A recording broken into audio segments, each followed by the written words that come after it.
Hello friends and welcome once again to Liki. This is Biju Nilamran here and we are on our third video on Paris Agreement. In the first video we discussed about the Paris Agreement, how it evolved and 5 elements of Paris Agreement. In the second video we discussed some of the technical aspects of Paris Agreement which included greenhouse gases, global warming and the impact of climate change. For those of you who have missed those two videos, the link for those two videos is given here. You can definitely go and see what we discussed there. In this third video, we thought we should try and share some of the thoughts we had formulated.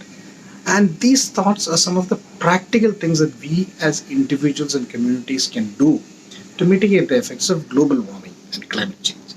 So, without any delay, let us dive in and see what those thoughts are. Before I share these thoughts with you, I think it's also important that I discuss the basis on which we came across these thoughts.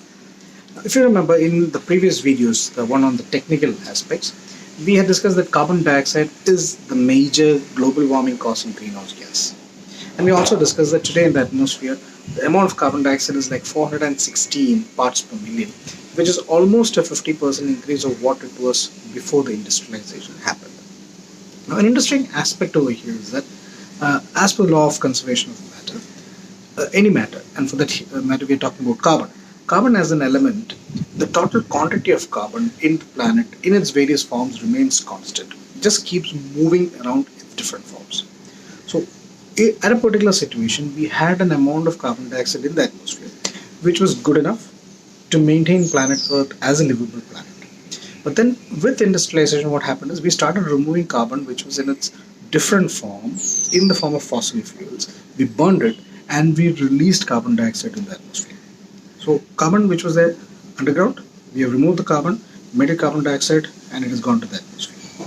So when we look at the thoughts, our thoughts are focused upon two directions. The first one, which is very obvious, we have to see that we are reducing the amount of carbon dioxide which we continue to release to the atmosphere. But in today's situation, it is also realized and recognized that it is equally important to see how we can remove some carbon dioxide from the atmosphere. Otherwise, which it will not be easy for us to achieve the Paris Agreement envisaged target of 2 degrees Celsius maximum increase in temperature. So let me first touch upon how we can remove carbon dioxide from the atmosphere. Removing carbon dioxide from the atmosphere can either take away of technology or it can take the way of nature. Now, I'll briefly touch upon technology where we have approaches like DAC, which is direct air capture. To put it in very simple terms, it's like sucking out a lot of air from the atmosphere, removing the carbon dioxide and putting it back. And this carbon dioxide which is captured is put to different applications. We also have mineralization approaches where you try to capture carbon, convert it into different mineral and store it or use it for other applications. And we also have microbiology based approaches where microbiology is used to enhance the carbon dioxide absorbing capacity of oceans. Now, these are technologies which are getting developed. A lot of people are showing interest. Some of the technologies are showing promise, and definitely I'm sure that some of these things are going to help us in our race towards preventing climate change. However, if you look at the simpler format, some of the things which we can do are nature based. The thoughts on nature based approach are focusing on 3 main carbon dioxide sinks that we have on our planet. And the first one are our greenery, which is the trees and plants. Second one is the soil, and the third one is the oceans. So thought number one is afforestation, where we're using trees and plants to ensure that more and more carbon dioxide is getting sucked out from the atmosphere. So a lot of people discuss and deliberate in terms of how practical is this approach and how much of trees can we put up so that it makes a visible difference. But I'm sure that every small tiny drop counts, and something which we all can easily do. Putting up as many trees as possible, and if at all for any practical purpose the tree is cut, ensure that it is replaced as early as possible. Now, the second thing which I talked about is soil. So thought number two is when you are letting land lie barren, you are losing a tremendous opportunity to use soil as a sink. Land needs to have its green cover so that photosynthesis can happen and carbon dioxide can get absorbed, used by the plants, and the remaining stored in the soil. So land lying barren should not happen. third sink for carbon dioxide is oceans, and the next thought is based on oceans. And in the case of oceans, the best we can do is to ensure that we don't hamper the carbon dioxide absorbing capacity of oceans. This is by ensuring that we don't litter plastic around, which has a major impact on the ocean's capacity to absorb carbon dioxide, and also ensuring that mangroves and marshlands are not destroyed and preserved. Because mangroves and these marshlands have a fantastic ability to enhance the capacity of water bodies to absorb and store carbon dioxide. So these three things, which is the nature sinks that we have in carbon dioxide, our role is to ensure that we enhance the capacity of these sinks and ensure that the capacity is not reduced. Okay, so these are the ways in which we can remove carbon dioxide from the atmosphere. Our thoughts on how we can reduce our carbon dioxide emissions to the atmosphere are based upon four elements: transportation, food, energy usage, and shopping habits. And we also have a bonus in terms of carbon offset and how it can help us.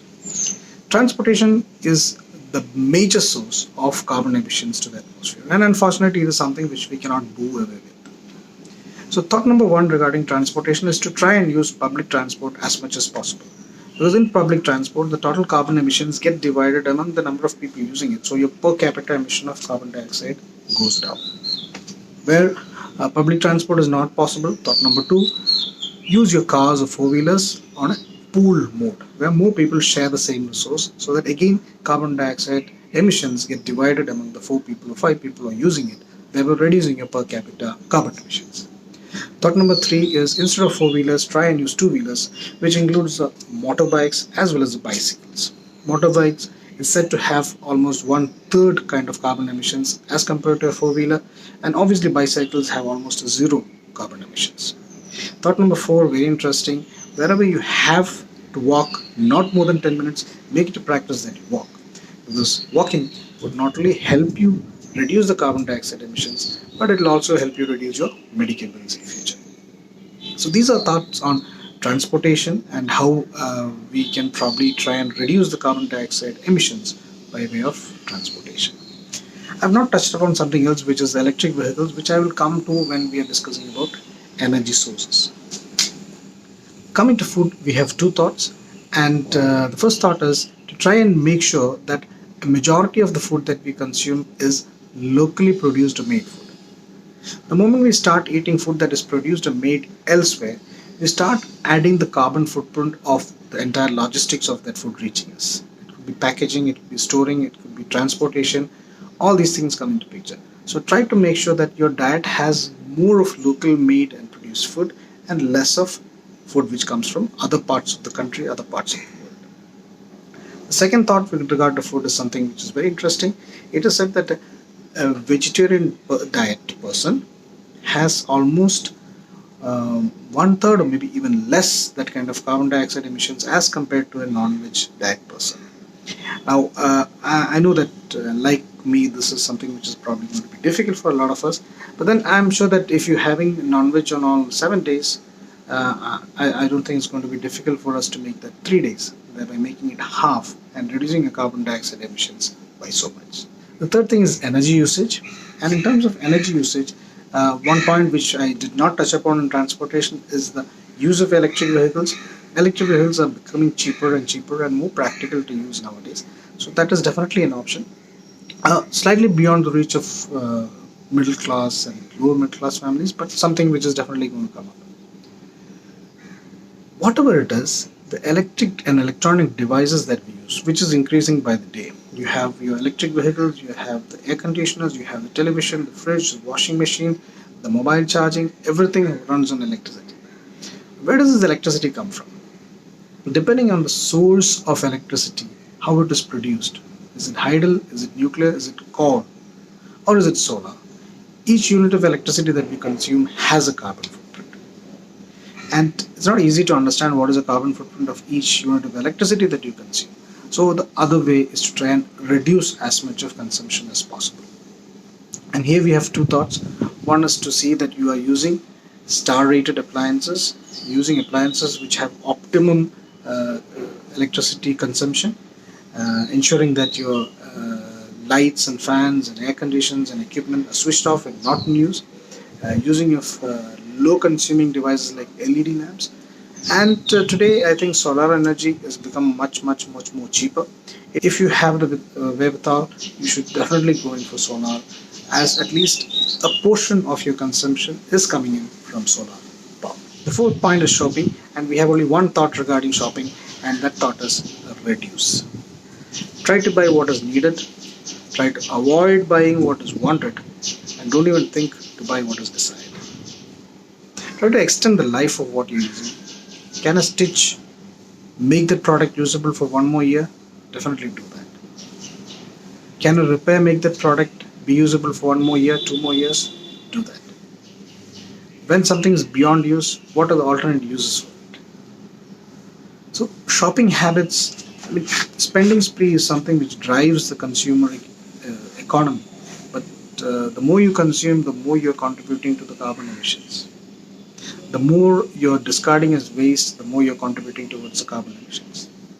So try to buy and use whatever is needed, so that your carbon footprint on consumption also doesn't go up. Okay.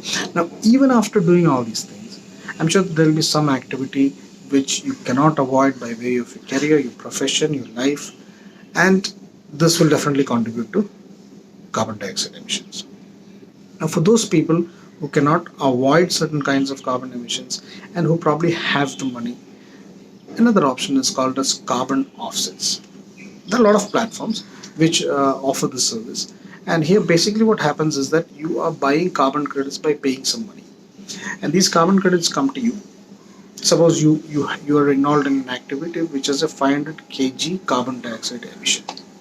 You can buy carbon credits worth 500 kg, and this credit which you pay to the platform is used to reduce the carbon dioxide emissions elsewhere.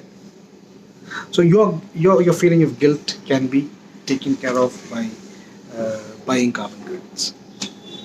Now, these are the thoughts which we wanted to share with you, which basically fall into two categories. One is how do we pull out carbon dioxide that is already there in the atmosphere, and how do we reduce the carbon dioxide emissions that we are further making. I hope that this video has been as informative and useful for you as the previous two videos. A lot of reading and reference was done to make this video, and I thought it will only be just if I share that information with you. I've put down along with the two video links some other links which are sources of the information which I went through. For those of you who are interested, I'm sure that this is going to be a very good resource for you to understand more about this topic. Before signing off, something which I thought I should share with you is that today there are no two questions. I think at least 90% of humankind is convinced that global warming and climate change is a reality, and the changes are really adversely impacting us. So it's a choice for us to decide whether we want to be remembered as a generation who realized that global warming and climate change are issues which we are facing and could be catastrophic tomorrow, and did something within our limits to bring about some kind of change.